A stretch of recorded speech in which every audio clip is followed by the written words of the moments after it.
Hello everybody and welcome back to World of Warships Legends. My name is Spartan Elite 43 and tonight we are in the Colorado, back in ranked battles, but this time I am joined by a division mate named Let 'em Peek. Now, you guys don't know who Peek is, and up till the night that we met here in ranked battles, I had no idea who Peek was. But going forward, I cannot foresee me ever going into ranked battles without him again. Because something incredible happened during ranked battles. I ran into Peek in a battle. He was on my team. We ended up winning the match. And after I died, I had been saying some things in chat, as happens quite a bit, where I was like critiquing what the team was doing because we had the lead and they were trying to throw potatoes and it was a mess. And he started chiming in and he's like, "Hey dude, you want to division up?" So I was like, you know what? You seem like a cool guy, let's do it. And it was incredible. We went on what could only be described as one of the most amazing runs ever in ranked battles. In fact, from the moment that we divisioned up, we lost one battle, giving me a finished result in my ranked battles season of a 23 games played total to get to rank 1, and 83% win rate. Now, we get our first shot off on the Leon, and first thing we get, 5,800, not bad. New Orleans out there, however, is looking awful juicy, but the hood is there as well. If we get a chance to shoot the hood, we'll take it, because, I mean, he's broadside on and absolutely begging for it. But the New Orleans is the spicier target, even though I would like to shoot the hood. If I can get that New Orleans early, I think we'll have a good chance here. So, unfortunately, don't give him quite enough lead. Luckily for the New Orleans, he gets away for now. Unluckily for me, we didn't end up citadeling him into oblivion. But this match, if you may have guessed by the title, has a lot to do with just teammates. Okay? Teamwork. In ranked battles, two players, just two of you, can absolutely manhandle an entire team. Him in a cruiser, specifically a radar cruiser, and me in a hard-hitting battleship, and you can see I immediately try to target the Akatsuki. We are going to do something to the enemy team over here that they were not expecting. Now, our Moss went over here with the intention of maybe getting into engagement with a destroyer and absolutely wrecking face, and then taking the cap. However, and he does get a torpedo hit on the Belfast, but he got some surprise of his life when he ran into that Belfast and the Akatsuki, and there's a Scharnhorst behind him. However, the Belfast was not ready for me. Down he goes. Welcome to the party, sunshine. Go back to port. Now, with that being said, we're going to try to push over and go around behind our destroyer here, because we want to make sure that we're able to shoot at the enemy, but we also want to put an island between us and the Akatsuki. We don't want to give him a chance to torp us, as you already see the torps going by. However, we have been told that we were going to get a radar, and as such, he waits until I'm loaded, or just about to be loaded. He pops his radar, and that gives us all a chance to shoot the Akatsuki. That's an amazing thing. That's what it's for. Radar's very short duration. So if you know that it's not going to last that long, I believe his lasts 15 seconds. If you know it's not going to last very long, then make sure that the folks around you know that you're about to use it so that they can focus fire when it comes up. And they're ready. Had he not done that, I'd have probably been shooting it to Scharnhorst. You know, because it's a battleship and I can see it. I can't see the Akatsuki. But because he says, "Hey dude, I'm about to pop my radar, are you loaded?" And I'm like, "Nah, give me like 8 seconds." And then he pops the radar right as I'm getting loaded. We're able to jump the Akatsuki, take all of his health in one run. Now, unfortunately, we weren't able to finish him off there. He got incredibly lucky, the Akatsuki did. But we have absolutely manhandled this side. Now, the Akatsuki's on a run for his life right now. the Moss on our team should be able to handle the Akatsuki with as little health as the Akatsuki has left, while we're trying to hit the Scharnhorst at long range. And long range accuracy with the Colorado can be suspect at times. It's very good most of the time, but it can be at very great distances, aka almost max range, a little bit touchy. It tends to spread out a lot.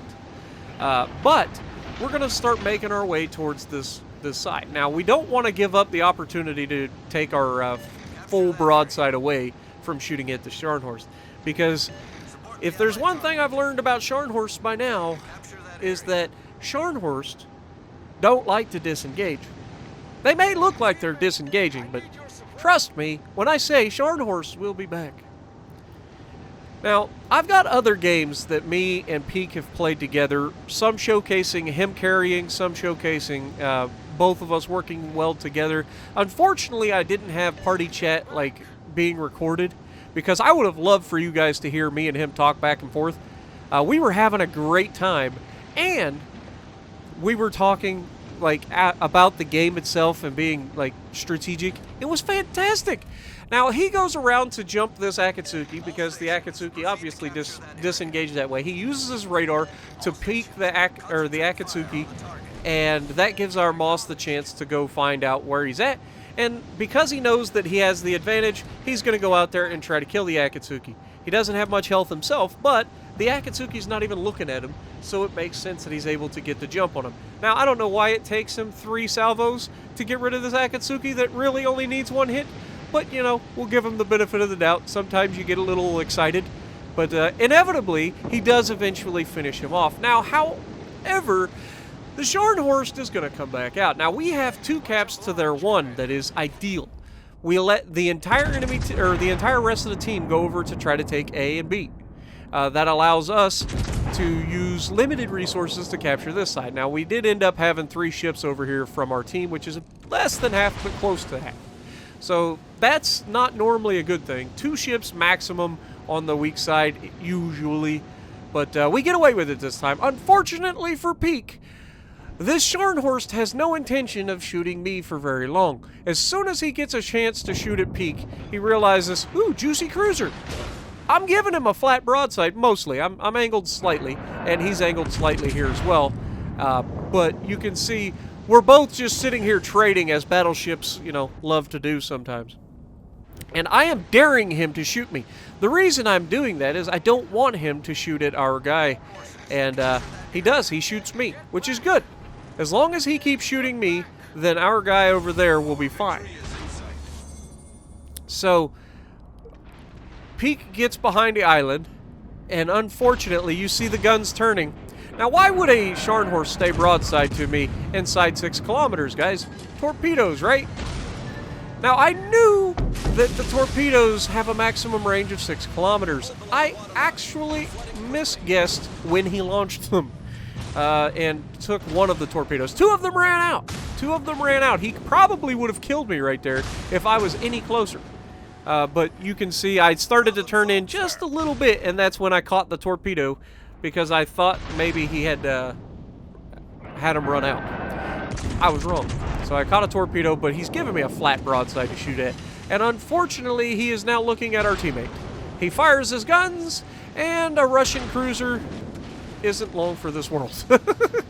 Unfortunately, when battleships shoot at Russian cruisers and manage to land it, it's not good for them. And we weren't able to finish him off quick enough, unfortunately.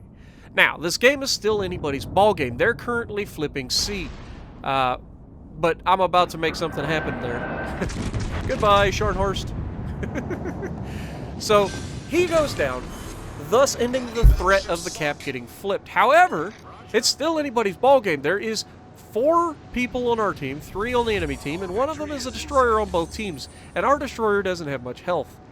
So, we need to put ourselves in a position to help the team.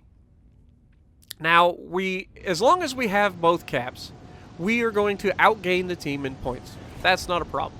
So the main thing that I am worried about is getting into a position to assist in keeping the enemy from capping our base. That's it. I'm not into getting into open water battles versus battleships or anything like that. I don't need to get torqued. I am just simply trying to get in range so that if anybody tries to cap, I can help. Unfortunately, we have a battleship who has sailed himself into our cap and is beached up against an island. There is an enemy destroyer on the loose, and he has beached himself up against an island with nowhere to go. And there's the torpedoes. Do I need to explain how this ends for a battleship? Down he goes. The enemy Moss takes down our Nelson. It's unfortunate, but it is a thing. And that draws the game closer. And now, not only that, but they are flipping B. That's not preferable. However, our destroyer, being a smart fella so far, getting into A. Because as long as we maintain a 2-cap advantage, we will win. However, he doesn't have any health. And he cannot afford to run into the destroyer, who is obviously capping B. Because we don't know how much health the enemy destroyer has. All we know is our guy doesn't have much. But he's got to do what he has to do. He has to try to cap it, and even if he doesn't cap it, each second that he's in there, or each 3 seconds that he's in there, is stopping the enemy from getting points from it, maintaining our lead that much longer. And then the New Orleans comes around the corner, and that's not preferable if you're in a low-health destroyer. However, there is a Leon out there, and unfortunately, I'm not quite in range. The downside of the Colorado in ranked battles is that it's extremely slow. As you can see, we are sailing in a straight line, trying everything we can to not get ourselves out of the fight, but we're trying to get into the fight. And unfortunately, we're just not there yet. And our destroyer, to his credit, has decided he's going for it. You know, what's the odds that the guy capped the base and decided to run? And from the look of the destroyer or torpedoes headed towards our battleship out there, it looks pretty darn good that that's exactly what happened. But now that he's started capping A, there's a battleship very close to him, there's a cruiser behind him, and there's a destroyer between him and our battleship, which means he is very, very dangerously close to a lot of enemies who could potentially spot him and absolutely wreck his face before he has a chance to do anything. You couple that with the fact that there's planes flying overhead, and it's almost certain that he's not going to be able to flip the cap. However, the enemy destroyer manages to flip our cap, or start capping our base, which is interesting. I just noticed this. He's capping our base, we just finished capping their base, and our destroyer is now heading out to sea. Can't really blame him. Getting out of the cap, getting away from the enemy, and I'm finally in range to unleash on the Leon. And if we hit him, we kill him. Can we hit him? Yeah. Now, we kind of janked somebody's kill there. That guy was going to die from the fire, but I wanted to make sure he died from the fire because that now gives us 900 points. It's really, all we had to do was not die and we would have the win. However, the enemy just managed to kill our Moss, so that's not preferable. But we're still going to win. It's 2 caps to 1. There's no way we lose this match unless we lose, you know, me and the other battleship. And then their New Orleans gives me a chance to actually shoot him, so I take the shot. Will I hit him? Really? We hit him one time?